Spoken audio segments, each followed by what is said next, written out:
Hello, my name is Jim Hermann. I've represented Social Security disability claimants and veterans claimants for the past, almost 30 years now.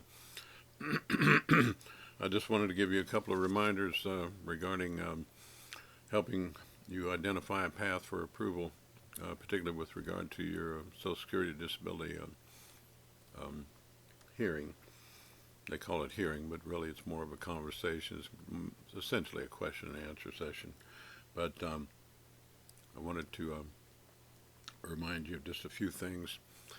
Number one, don't be intimidated by the title of the hearing officer.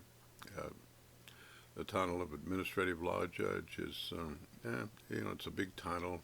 Um, these folks are not. These folks are administrative judges. They're really hearing officers. Social Security Administration has 60,000 employees, and these folks are some of those 60,000, and their job is to give you an opportunity to tell your story with regard to why you think you can't work full time. So it's not like going to a regular court, where it's all formal and you have some judge in a black robe. Sometimes some of these hearing officers wear their little black robe, or whatever. Um, but try to get that out of your mind as far as the perception you may have with regard to um, a regular courtroom. This is not nearly as formal. There's a little bit of formality, only in the sense that you'll be sworn in to tell the truth, so will the vocational witness. But other than that, it's basically a conversation. You'll notice the vocational witness will probably say "Your Honor" about after every sentence, and that's simply because they don't have any real substantial testimony to offer, because we know they're in some cases making up what they're saying. Uh, for example, I'm looking at 3 typical jobs. They're not showing up on this particular screen, but like the job of marker, that would be a job, where a person is working for Target or Walmart, someplace like that. They're placing price tags on items. Maybe a cleaner housekeeper, that sort of thing. Maybe a linen sorter. So they tend to use maybe a document preparer, so-called, and even that job is really out of date because it's document preparer / microfilm. Very few organizations are still using microfilm, but the vocational witnesses in these hearings continue to offer that job as a job that folks can do, which it doesn't make sense. Anyway, so just a few reminders. Trying to see, I made some notes. A lot of my clients say, they have memory problems. They can't really focus. They can't really remember things. One of the questions I like to ask is, assume you're on an assembly line, things coming at you not real fast, but on a steady basis. How long would you be able to maintain attention in a setting like that? If you say 2 minutes, they're going to say, well, that's not that's not a believable answer. If you say, 20, 30 minutes, then that is a believable answer. The regulations say that a person, in order to be found to be able to work, has to be able to maintain attention for 2-hour segments, and I know with many of my clients, they simply cannot do that. So, and when I ask you that, I'm talking about not how your physical problems would impact you. I'm talking about your ability to maintain attention, concentration, focus. Don't worry. That's part of what we're trying to show. A lot of my clients say, well, gee, I'm having memory problems. Well, that's what we're trying to show during a hearing. We're trying to show that those are the kind of problems you're having that would prevent you from working full time. This is not like preparing for some kind of a big speech or some kind of big debate or something. This is essentially a think of it as the opposite of a job interview. You and I are interviewing, but we're interviewing to show, instead of trying to get the job, we're interviewing to show why you can't work full time, plain and simple. Couple of other things. Your education. I know a lot of my clients, it's only human nature. Society puts a lot of pressure on people with regard to education.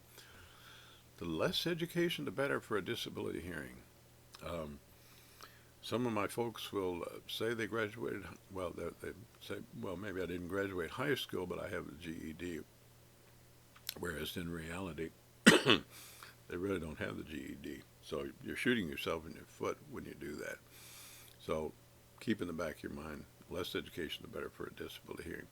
If you have trouble with measurements, just as an example,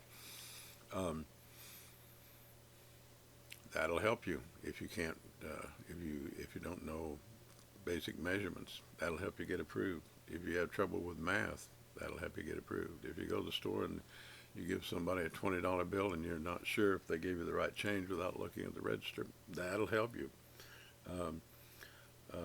The other thing is that, a disability conversation is kind of the opposite of talking to your doctor. Your doctor's putting pressure on you if you're overweight to lose weight. In a disability hearing, if your body mass index, as they call it, is over 30 or over, Social Security Administration has to consider that another severe impairment. So the heavier the better for a disability hearing. Of course, always be honest. And again, just as a reminder, some of my clients think, well, since I'm applying for disability, I'm somehow going to say that my past work didn't amount to much. No, I didn't have to lift hardly anything on that job. Well, try to remember, being approved for disability is a 5-step sequential evaluation. When we get to step 4, they're going to try to make a determination whether or not you can do any of the work you've done in the last 15 years, given your medical problems that you're dealing with. And one way to block that is by saying, it was heavy work. I'm not saying you need to make anything up, but to give yourself the benefit of the doubt, because for each job you've had in the last 15 years, the hearing officer is going to ask, how much weight did you lift on that job? Were you on your feet most of the day? So the more exertional, the heavier it was, the more likely you are to be approved. Related to your education, your driver's license. Well, if you had trouble passing the test, now's not the time for saving your ego. Now's the time for saying, yeah, I had to take the test several times, and then finally they had to read it to me. I don't know, if that was the case in your claim, but I'm just looking for things to try to find a path for approval for you, and that sort of thing will help you if you had trouble passing the written part of the driver's test, for example. Some of the other things I wanted to mention to you, overhead reaching, like if you had to stack things in a work setting. If you have trouble with reaching overhead, and the Social Security Administration always uses 1/3, they call it occasional, different meaning than you and I have. Occasional is from 0 up to 1/3 of the workday, and that's a little more than 2 hours, but it's spread out over the 8-hour workday, so it's not a little over 2 hours all at once. So, all the exertional limitations, sit, stand, walk, lift and carry, they always use a gallon of milk, of course, because we all know it weighs about 8 pounds. But when you're asked about that, think of it in terms of not just whether or not you're able to do it once or twice, but then again, you're not being required to do it all day. The question is whether or not you can do it for 1/3 of the workday, which is a little more than 2 hours spread out over the 8 hours. So overhead reaching, if you cannot reach overhead, it's very important that we are able to substantiate that you're not able to reach overhead. Going in the other direction, stooping. If you have trouble due to your medical problems that you're not able to stoop. Good examples of stooping, walking along the road picking up aluminum cans. Again, think of it in terms of 1/3 of the workday. And the other thing, another example of stooping, according to the revised handbook that we all go by, a person's shoveling snow into a truck. So just trying to give you quick reminders of some of the key elements that might help. And of course, you're going to be asked, how long you can sit, stand, and walk, and how far, whether or not you need to use a cane or assistive device. If you have problems with your swelling of your feet, your doctor told you to elevate feet and legs for about 10 minutes every hour above heart level. Heart level sounds high, but if you're in a recliner like watching TV or something, it's really just one more cushion under your feet to be above heart level. So those are some of the things that might help you if they are applicable in your claim. And so looking at my other notes, let's see. You may notice that, I try not to be combative during the hearing. And the reason for that is if for example, the vocational witness brings up, well, like I said, using the document preparer, the microfilming, and rather than say, well, you knucklehead, people don't do microfilming anymore. If I wouldn't say like that, of course, but I could refute it. But I try not to do that simply because, and I hate to say this, but simply because the vocational witness is not always being totally candid, shall we say. And so the administrative law judge would say, well, give me another job for that. So they'll make up another job, nut sorter, whatever, So what I'm saying is it's best for you if I refute all those things after your hearing in the form of what we call a post-hearing letter brief to the adjudicator.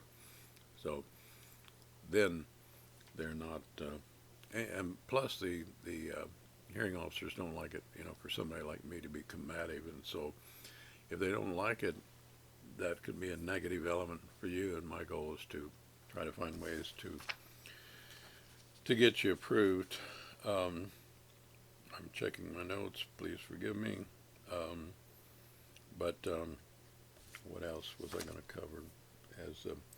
If you're a homebody and you really cannot comfortably leave your home other than maybe go to a medical appointment or something like that, and of course a lot of medical appointments are being done by so-called telemedicine, done over the phone or whatever. So that'll help you because there's a Social Security regulation that says, well, if a person can't get out of their home comfortably to go to shopping or whatever, then they can't get out of their they can't get out of their house to go to work. So at any rate, those kinds of things will help you. And in one of the regulations, they use the example of extreme agoraphobia. Technically, I looked these terms up. So technically, agoraphobia means fear of the marketplace. A lot of people say, I don't like to be around people. I don't like to be around crowds. I get nervous. I have panic attacks. And so things like that will help you. So we don't get a decision on hearing day. We get it typically about a month later in the mail. All you and I want's a thumbs up or thumbs down, but that'd be too easy for the federal government, so they have to write up, excuse me, they have to write up what they call a legally defensible decision. And they have decision writers in every hearing office. That's their job, to write up the decision. So the hearing officer that you and I have doesn't even have to write up the decision. So at any rate, I'm trying to make sure I'm not overlooking anything. I think that covers it. I'm at almost 15 minutes on this, but I'm trying to be brief and just give you a few reminders that'll help with your approval. So appreciate it. Thanks for again taking the time to view this, and I hope absorb it, and I hope it'll help you get closer to that hallelujah of an approval. Thank you. That's all.